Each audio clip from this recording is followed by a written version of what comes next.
Hi, my name is Deanna Gill, and today I'll be discussing discrimination experienced in special populations and how these experiences impact behavioral health services.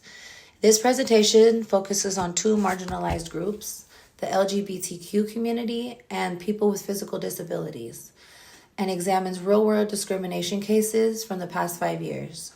I'll explain how these incidents influence mental health treatment, professional training, and the importance of multicultural and social justice-oriented care.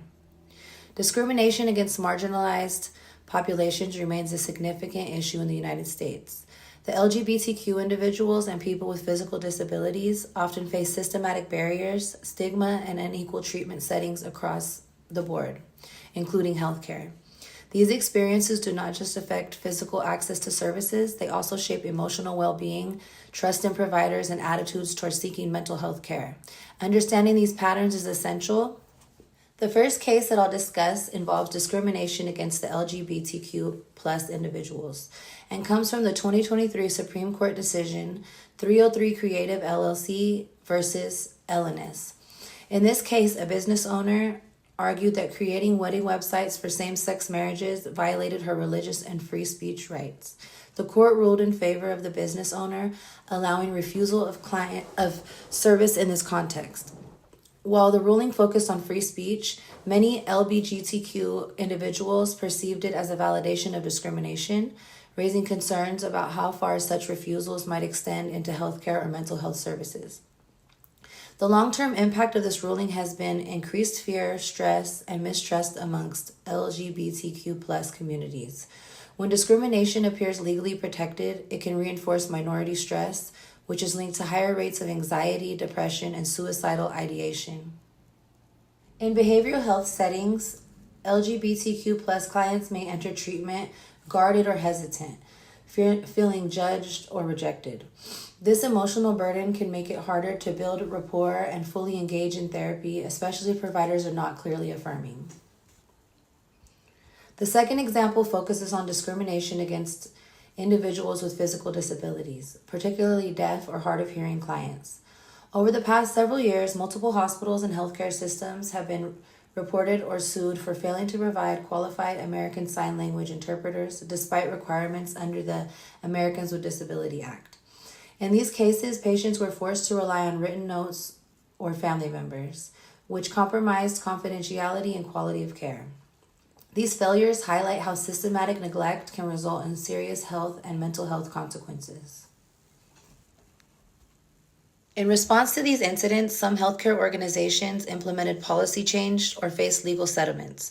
However, accessibility gaps remain widespread, particularly in behavioral health services. Repeated experiences of inaccessibility can discourage individuals with disabilities from seeking care and contribute to feelings of frustration, powerlessness, and mistrust.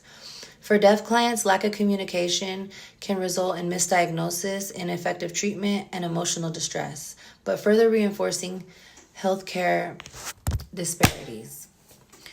In behavioral health settings, discrimination may appear as a lack of accommodations, microaggressions, or assumptions about clients' abilities or identities. LGBTQ plus clients may worry about having to educate providers or defend their identity, while clients with disabilities may struggle with inaccessible environments or inadequate communication support. These barriers can lead to reduced treatment engagement and poorer outcomes if not intentionally addressed. Behavioral health professionals can prevent discrimination by providing culturally responsive and affirming care. This includes being inclusive, using inclusive language, respecting clients' identities, and ensuring accessibility through accommodations such as ASL interpreters or adaptive technology. Providers should seek ongoing education rather than relying on clients to explain their needs. Advocacy, self-reflection, and consultation are essential parts of ethical practice when working with marginalized populations.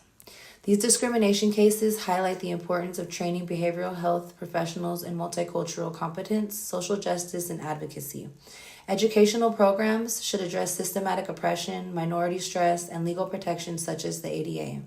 Real-world examples like these help future professionals understand how discrimination affects mental health and emphasize the responsibility providers have to create a safe, equitable space for all clients.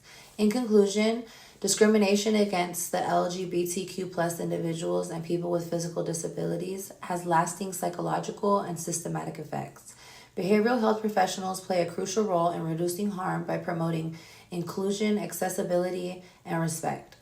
By understanding these issues and responding with culturally informed care, providers can improve trust, engagement, and treatment outcomes while contributing to a more equitable mental health system. Thank you for watching my video. In conclusion to what I just said, it's best for all mental health professionals to do extensive training and be inclusive of all types of people no matter what. If you're taking on this as a career, you should be understanding of all people and be able to communicate with them properly without making them feel excluded. Definitely provide all the resources that you can for them to make them feel comfortable and want to continually